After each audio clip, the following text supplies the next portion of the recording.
Love this podcast? Support this show through the Acast supporter feature. It's up to you how much you give, and there's no regular commitment. Just click the link in the show description to support now. Before we get started this week, folks, I do want to bring you some breaking news. Future Endeavor Mania is running wild in the world wrestling entertainment. There have been a tremendous amount of releases both behind the scenes and in front of the camera. Most notably, folks like Ruby Riott, Buddy Murphy, Braun Strowman, and even Aleister Black. They have all been given their Future Endeavor notices, aka no longer with the company at this time. Now, as you can imagine, the sky is falling online. I mean, Jesus, the humanoids, the pencil neck geeks, the ham and eggers, they are flexing their Twitter fingers, especially those who claim to be part of quote unquote wrestling media. They keep trying to convince you and I that they are some kind of insider with all this special information, and you have to go to their site. Maybe you have to pay behind their paywall in order to get some of this special information.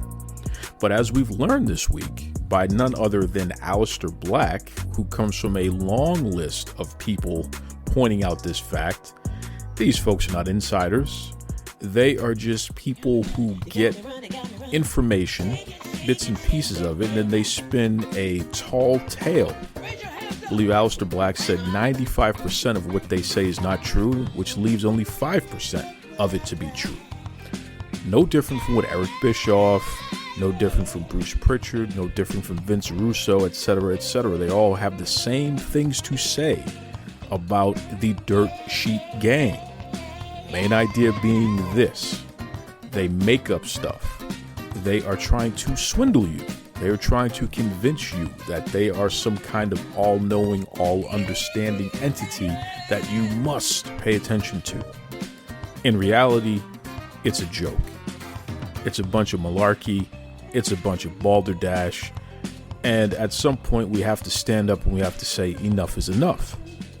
Now, one offender in particular that it appears Aleister Black was alluding to is a man by the name of Sean Ross Sapp.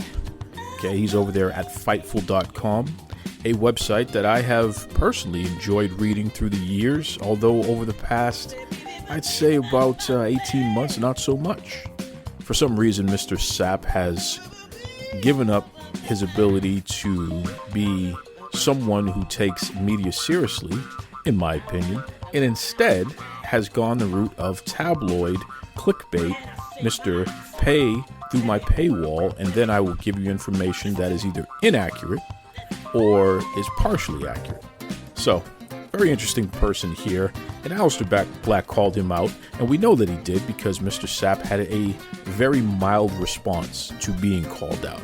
So, which is a little different because Mr. Sapp, according to reports from other people, and I have checked the receipts, by the way, enjoys jumping in people's inboxes and even at times challenging them to some type of physical confrontation.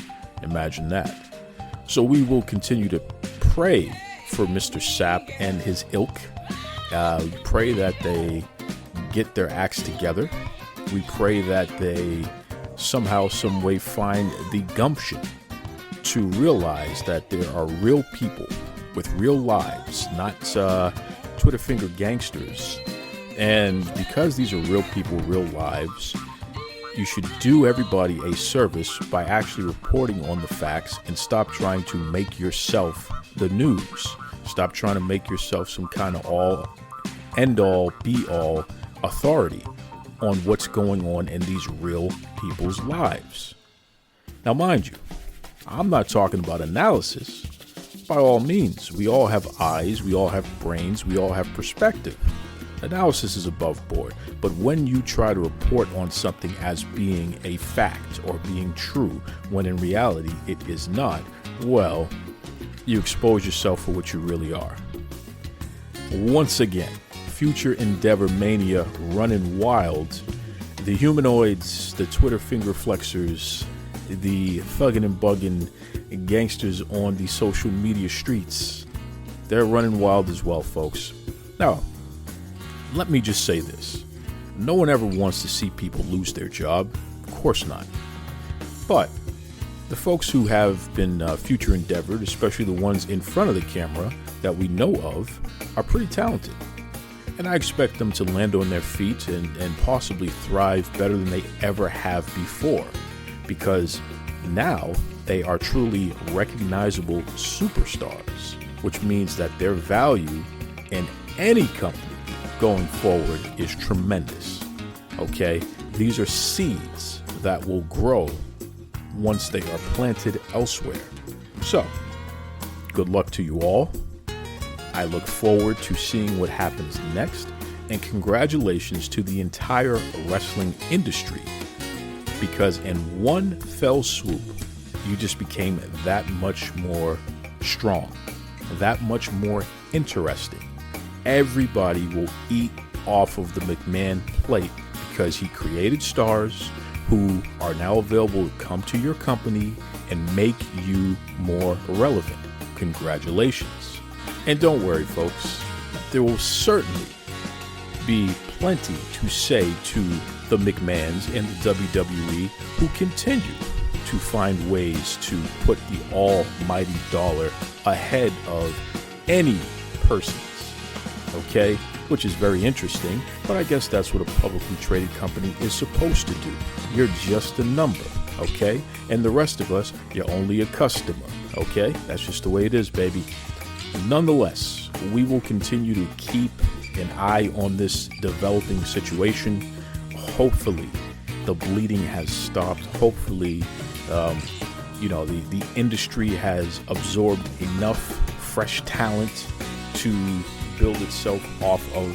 Hopefully, we can just get back to more compelling wrestling content. I want it on my TV, my computer, everywhere, every single day, 24 hours a day. It should be available to us, and it has been, thank goodness for that.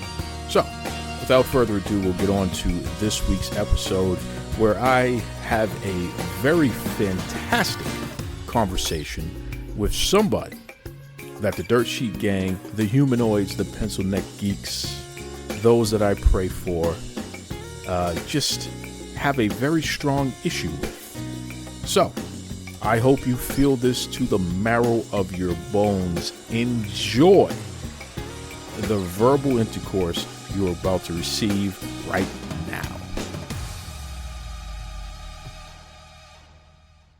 You're locked in. Look at what we have here, folks. To the only show that matters. The cream of the crop. Duke Loves Rasslin. And there is no one that does it better than Your host, I have come here to chew bubblegum and kick ass.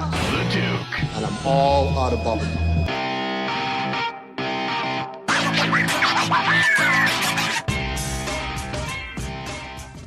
Welcome back to Duke Loves Rasslin, the show about pro wrestling and everything else.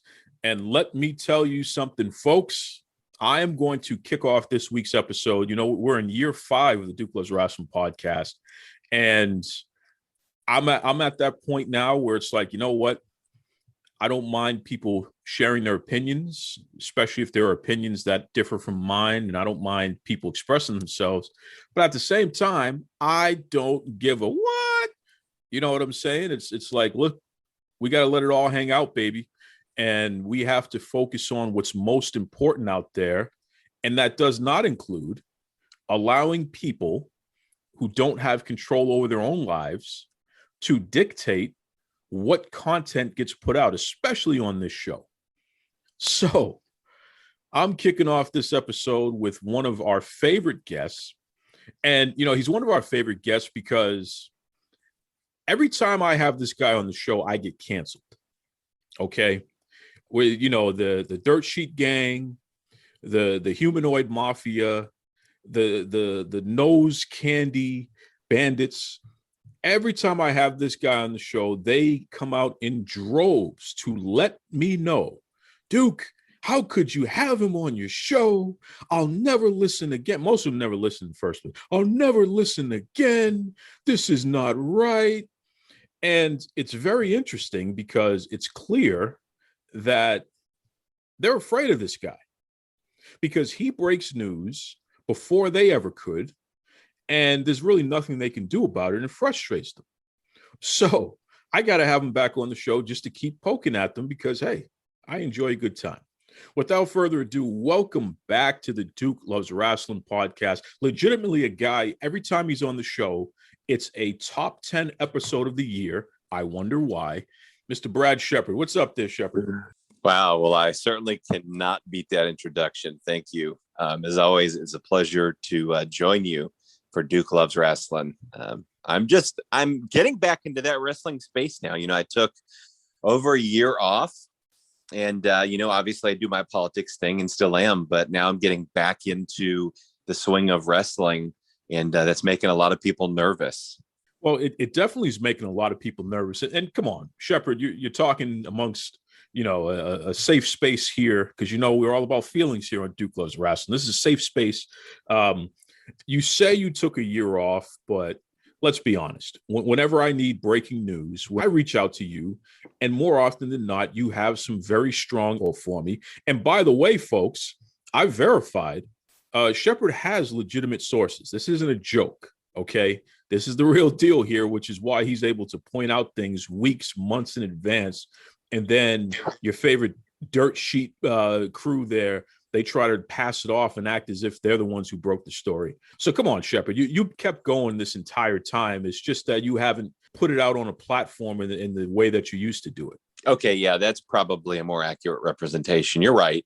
But I'm back in the swing of things. And, I was never completely away, but now I'm focusing more onto it. And it's already making people nervous. And every time I come on this podcast, it triggers people. And so for me, it's a win. Well, it's definitely a win because it's a reminder to everyone that despite them with their Twitter fingers, because it's like they've been pumping iron with their fingers, man. They're all puffed up, they're all puffed up, and they're banging on the keyboards there, regardless of them insisting on you being canceled or me being canceled. We just continue to roll along. So what does that say to somebody who thinks they have so much influence and power? Well, yeah, and keep in mind, Duke, these are the same fans who are buying the AEW wrestling buddies and sleeping with them at night. Well, and let's hope that's all they're doing. But yeah, that's if we ever notice any holes in the wrestling buddies that were not put there originally by design, then we may have something. By the way, I would guarantee that's the case with some of them. Some of them do make me a little nervous and make me wonder if they would be capable of stooping into that level, which, listen, you know what? As long as we have consenting buddies, I don't know, can the buddies consent? I guess I'll just kind of look the other way, but it is a little interesting with some of these folks here. Shepard, what is it? What is it about you breaking news weeks, months ahead of everybody else for the most part? Why does that piss so many people off? Well, a lot of it is rooted in the fact that I do my own thing. I'm not part of this wrestling media circle jerk. So from a wrestling media perspective, I'm not, kissing Sean Ross Sapp's ass. I'm not telling everyone that Dave Meltzer is the greatest journalist of all time. So I don't fit in with that group. I don't agree with them in a lot of ways. I just think they're awful people, unethical, dishonest. You can go down the list. So we don't like each other. And so they don't want to acknowledge me. That's their way of, stealing my news and using it as their own and hoping nobody will find out. But they're lying to their audience, so they don't like that. And then the other piece is just, the fan base tends to get very triggered by me because I'm honest and I give my honest opinions, whether you agree or not. Right. And we can have a difference of opinion, but I'm going to be honest with how I feel about a particular topic. Right. I think women's wrestling sucks and maybe you disagree and that's fine. But this group, that's not fine. They get completely triggered by it and they want me canceled. They don't want me having a voice. And that's too bad.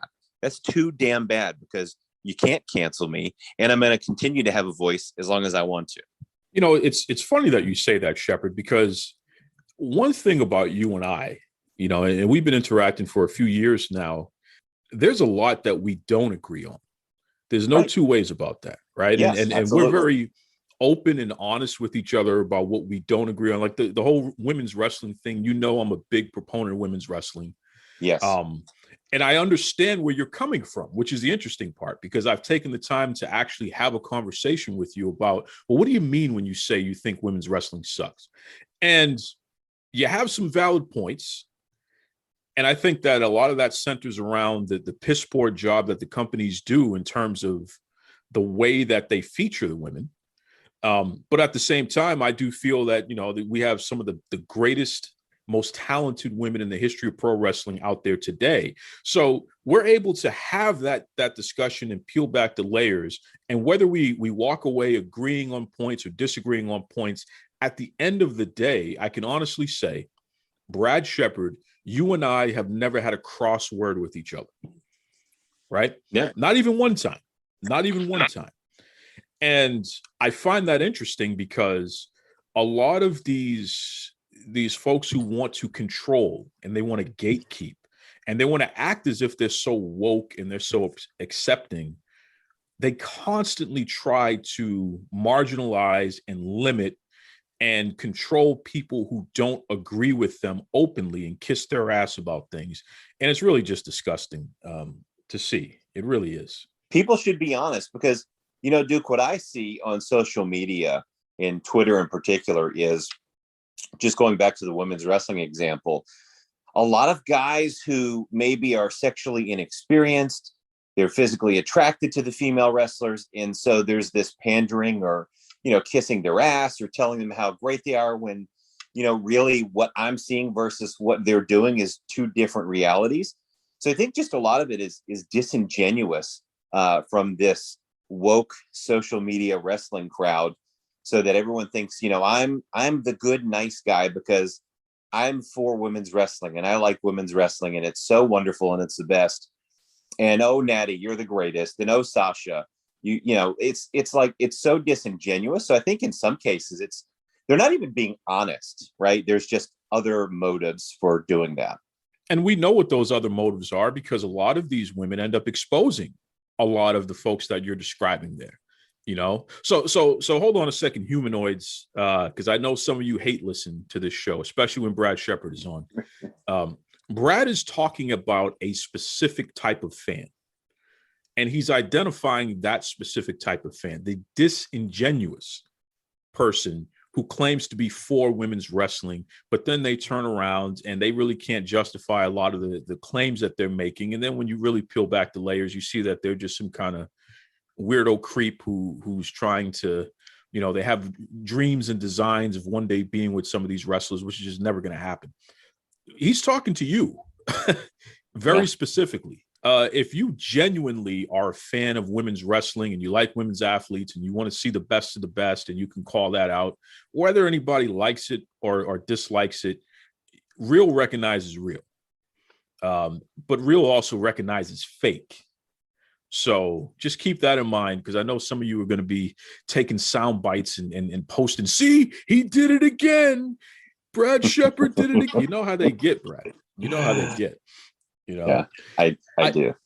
It's really fascinating. It's really fascinating. And it's to the point where some of them, they'll jump in your inbox and say, hey, fight me or meet me in this place, or I'll do this. They literally will threaten physical harm because you don't agree with something that they agree with. Yeah, absolutely. They will. That's something that's happened repeatedly. You know, you just look at the fan who was obsessed with Sonya Deville. Right. So you see a pattern of this sort of behavior, this obsession with these male fans who are, you know, beyond just liking the female wrestler as a wrestler. And that's really what I'm referring to. If you genuinely like women's wrestling, you know, that's fine. I don't care. I still think it's a niche. I still think they're used improperly. I still don't think it's good. But I don't care if you like it. That's not a problem for me. You know, where I have the problem is the folks who, as I talked about, these obsessive fans going after and stalking Sonya Deville, the ones who are being disingenuous, who are telling you that Sasha Banks is the new Nature Boy Ric Flair. I mean, these people are delusional and disingenuous, and they can't be taken seriously. And here's the problem, and we see this time and time again, because you have these characters, including the ones that are in wrestling. So whether they're wrestling media or wrestlers themselves, who want to portray themselves, and they want to encourage these fans to be this fake woke, this fake activist, this online activist that really doesn't have any skin in the game and is really not about that life, right? Because when you have people who have actually put the work in and who have actually worked on making a difference in life and things like that, again, real recognizes real recognizes fake. Look at the long list of people who have been exposed for being creeps, sexual abusers, sexual harassers, jerks, immoral, you name it, you just go down the list. And a lot of these folks were some of the loudest lunatics that these wokesters, these fake woke people were propping up and acting as if they were the greatest things since sliced bread, right? Yeah, absolutely. I mean, you look at Sean Ross Sapp, who covers pro wrestling, and he covered the Me Too movement in pro wrestling. And you find out he's so feared as a journalist for uncovering these stories that a promoter in wrestling company was going to book a show, Sean Ross Sapp Serve Tall, named after him, and he was going to appear on the show. And it turns out the promoter is part of this Me Too movement where he's been accused. So he was such a good judge of character, and they were so afraid of his big league journalism. They're literally doing stuff under his nose. Now, he later apologized, is my understanding, and the show didn't happen. But man, it's like, these guys are just clueless. And it just comes back to the same point. Stop trying to control what you can't control. You know what I mean? I saw one guy the other day, and I don't mind saying his name, Nick Hausman. Nick Hausman, who's been on this show numerous times and who I thought was, an all right guy, despite the fact that a lot of people have buried him and a lot of people don't like him. And a lot of people openly make fun of him to his face and bury him behind his back. So this is no secret. This is pretty open here.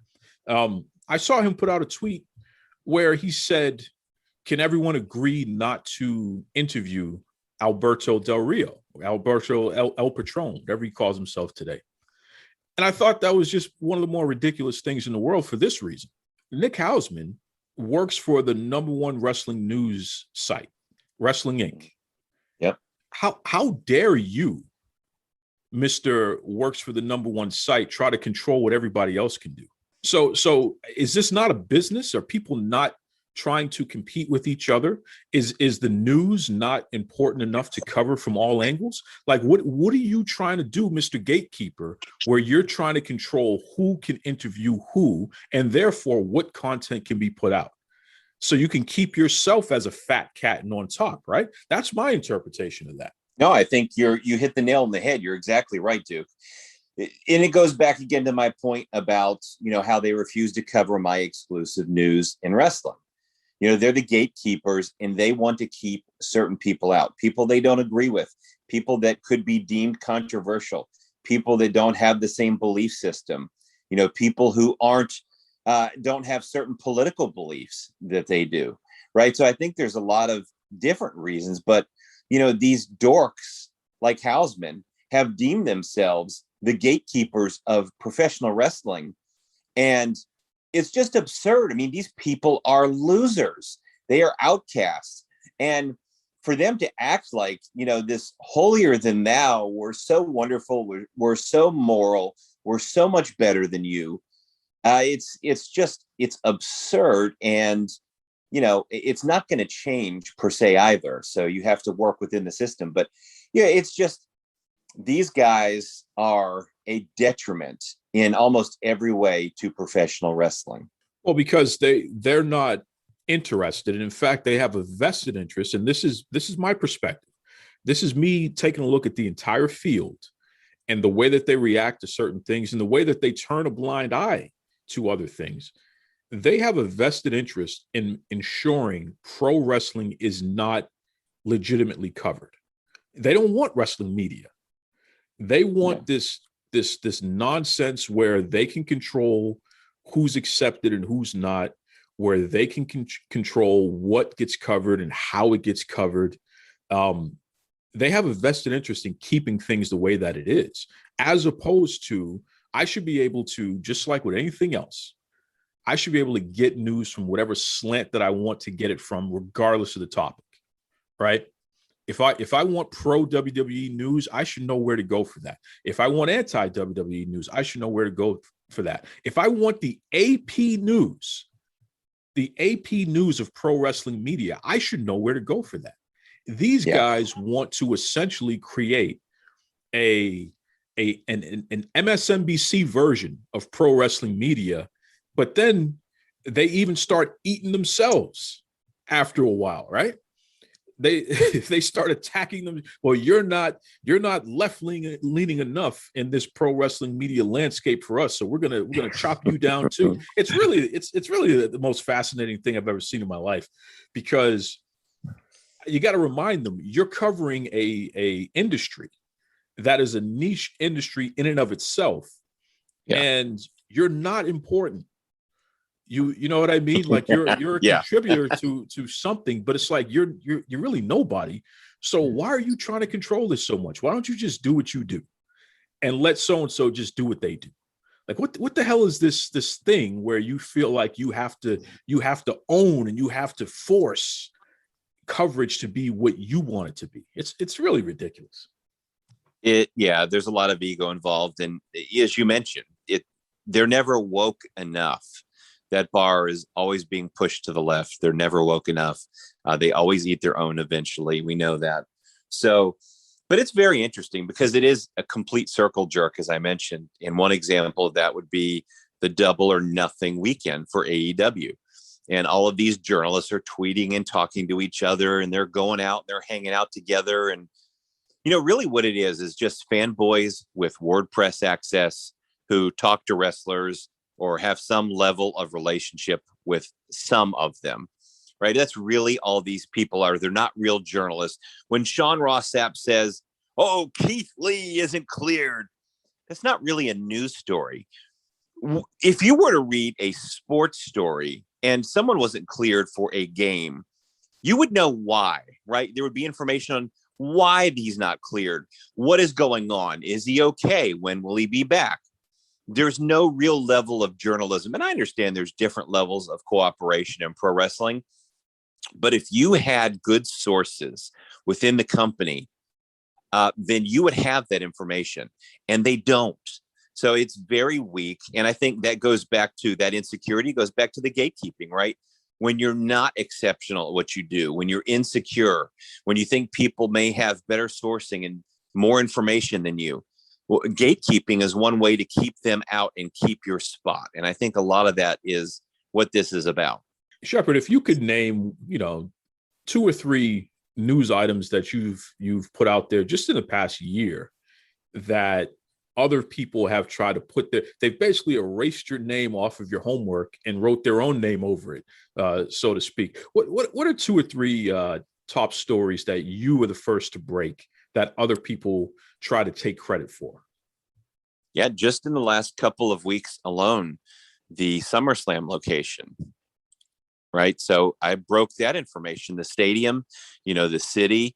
I first broke the news that SummerSlam was being considered for Saturday or Sunday. So I broke that information as well. I've broken a lot of stuff recently. John Cena's return, right? That when he was returning soon and he would be there for SummerSlam. And there's a lot of information that I've broken, and people read it. People read my feed. And by the way, trolls, let me just say, people read my Twitter feed for me, not for your replies to my tweets. So just save yourself if you're going to reply with obnoxious things or your opinions or telling me how I should do something. I absolutely do not care. So I want you to think about that before you tweet. But I break all this information. And again, they do the gatekeeping. And sometimes they will just outright steal it, more often than not, frankly. and not give me credit for it, right? So that's really what it comes down to, is these guys like Meltzer and Sapp and Satin, and some of these other Johnny-come-lately jabronis taking my information and running with it. They're all buddies, so they credit each other. That way they make sure the gatekeeping remains in place and nobody else can get credit and get recognition and be part of their little club. When you and I first started interacting with each other a couple years back, I wanted to really take your temperature and figure this whole thing out, because that was the only reason why I had you on my show the first time. It's like, look, everybody, you're the most controversial guy in wrestling right now. Everyone has something to say about you. What do you have to say about yourself? Right? Where have you heard that before? That's a common theme on this show. I go to the news makers. I don't sit there and try to act like I just know what I'm talking about. So I had you join my group. It's a private group. And it's a private focus group is what it really is. Cody Rhodes, you can hit me up and I'll give you some tips on how to actually create a focus group, since you don't seem to understand how to do that. But literally hundreds of people, various age groups, various sexes from all over the world, wrestlers, past, present, and future, right? Stars, promoters, fans who spend money and legitimately, pro wrestling is something that is a major part of their life. We have a cross section of people, and guess what? The good majority of them are women as well, which is an interesting concept there, because as we know, the pro wrestling fan base is super majority men, right? Yeah. So I started putting your stuff out in this focus group, and I had you come in and you started posting stuff and things like that, articles where people were going after you and saying crazy things to you and what have you on Twitter. It's like, okay, well, let's really see this. Let's really check this out. Not just people who want to be woke, not just people who identify as a Republican or a Democrat or gay or straight or American or whatever. Like, literally, we had it all. And the overwhelming majority of people, Shepard, responded positively to your work and positively to your post, and your post sparked conversation, right? So it's interesting when you don't have the mob mentality of, hey, you're not supposed to like this guy because so-and-so in the dirt sheet mob there says that we can't like him. And you're not supposed to pay, you shouldn't pay attention to his stuff and say it's good, because we're not allowed to do that. When you take people away from those mob mentality settings and just say, hey, you're an independent thinker, here is something, what do you think of it? The overwhelming majority put it over, right? Yeah, fascinating thing. All right. And you want people to think, right? Again, they don't have to agree, but just sparking that thought, something that may be outside of their box of thinking, that's a good thing. And we need that in pro wrestling, right? Because basically we have the wrestling media all aligned in the same direction, right? The biggest thing about wrestling is we need 5-star matches, and that's how we determine who the greatest wrestler is. And, WWE sucks. And again, they're all the same thought. And so it's like, a bunch of people sharing one brain. So we need more than that. We need the alternatives, right? The counterculture folks in wrestling who can point those things out and let people think for themselves. And that's overwhelmingly what happens. I mean, and you even see this with the wrestlers themselves too. And, like privately, I will get messages of support from fans and people in the industry. And, the heat on me is strong enough where some people aren't comfortable following me on Twitter or, want to interact with me privately to get my thoughts. Or there's people who do follow me. It really does depend. But there is that level of support for me. And people kind of want to like it, but they want to be careful because they're afraid to come out and, oh, this is really good, or this is thought provoking, or he has some good points. They don't like to hear that. And so people are afraid to say that, but they're not alone. There is a lot of people that think on some level the way that I do. And if you don't like that, that's just too damn bad. Maybe you should look in the mirror. Well, my favorite part is the people who, they're not necessarily a part of this wokesters culture but they're afraid of going against them.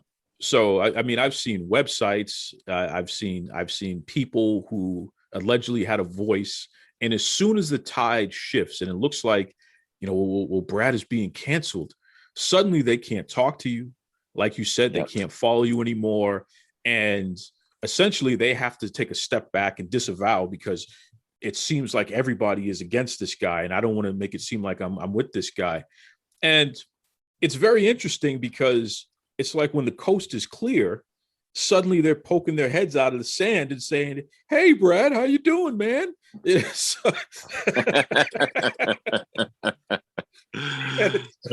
that the truth? It's ridiculous. It's ridiculous. And a couple of those folks, they pull that same garbage with me. And I tell them very, very, clearly, I say, look, I wish you and your family nothing but peace and prosperity and health. But do me a favor, stay the hell away from me.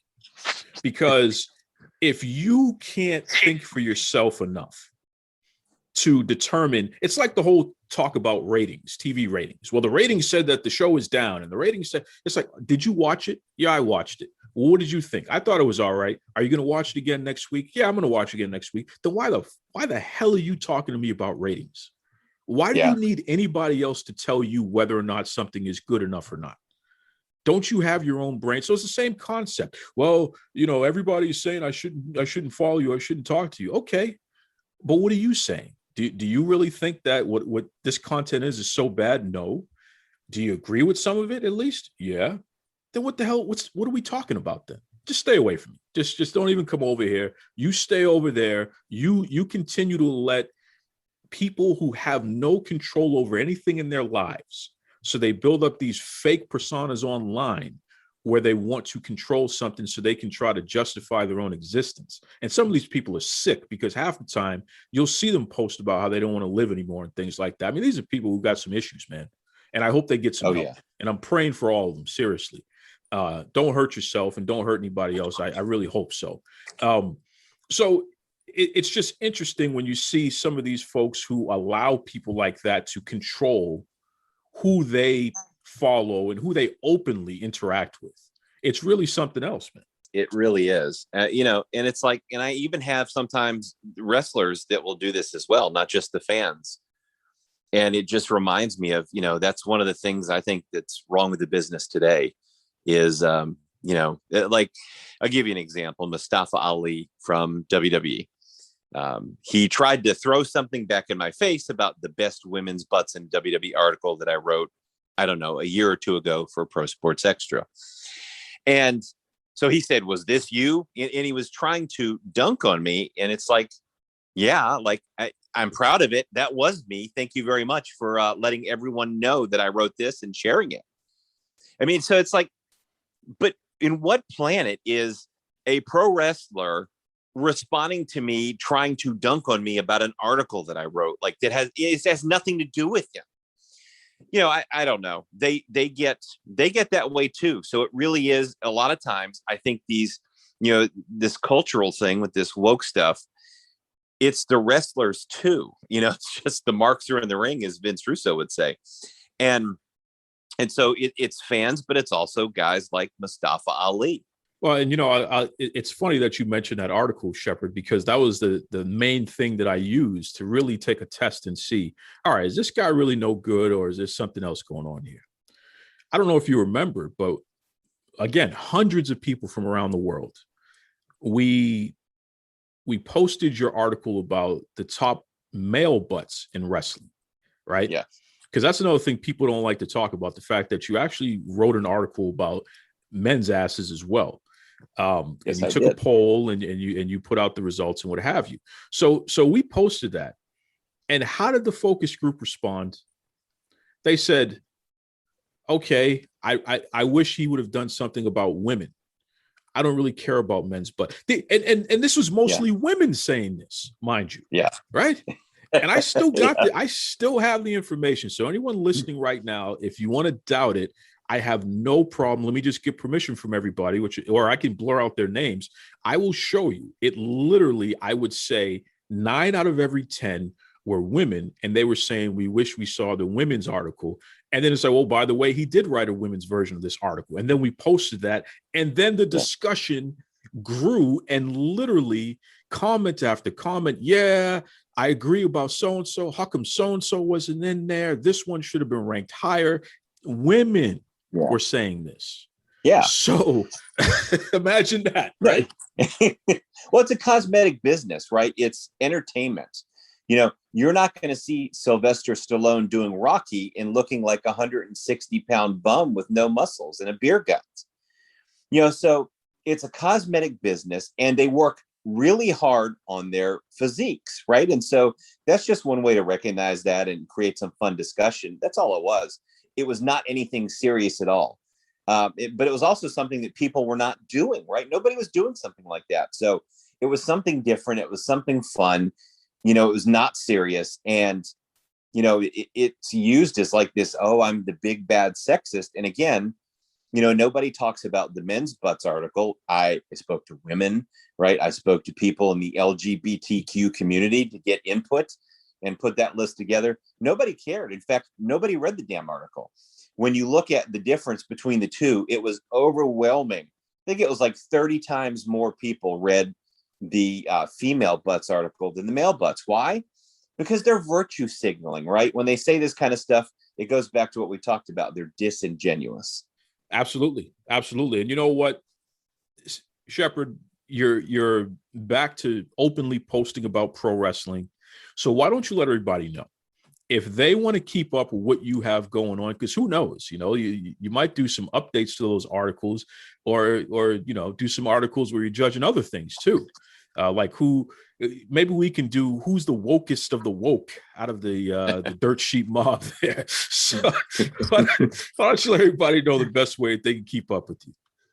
Well, you can definitely keep up with me on Twitter at It's Brad Shepard. That's SHEPARD. That's the best way to reach me. And look, I have to be honest. I think wrestling needs me now more than ever, as I'm getting back into wrestling and seeing the landscape and seeing what a trash heap it is, what a dumpster fire the wrestling media is. Whether it's a Substack page with news articles or a newsletter like thing, I don't know, or a podcast, you know, wrestling needs me. And so I'm weighing those options right now. So more to come on that in the future. You know, before I let you go, and you brought up the name a little bit ago there, Vince Russo. You know, Vince Russo is someone that I have a tremendous amount of respect and time for. He's been on the show. I know you have a tremendous amount of respect and time for as well. He recently, and by the time this posts, it should be a done deal. He recently revealed that he is going to officially purchase and own the Realm Network. So Vince Russo is going to have not just a network in name, but an actual apparatus. It's an actual network.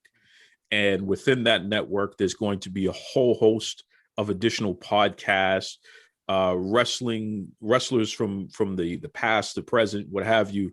Really interesting stuff here. And one of the things that he said is that the Realm Network is going to be a place where people, especially independent thinkers, can express themselves without the wokesters trying to come in and dictate and control and let you know what you can and cannot say. You know, this is the whole right to censor thing playing out in real life all over again.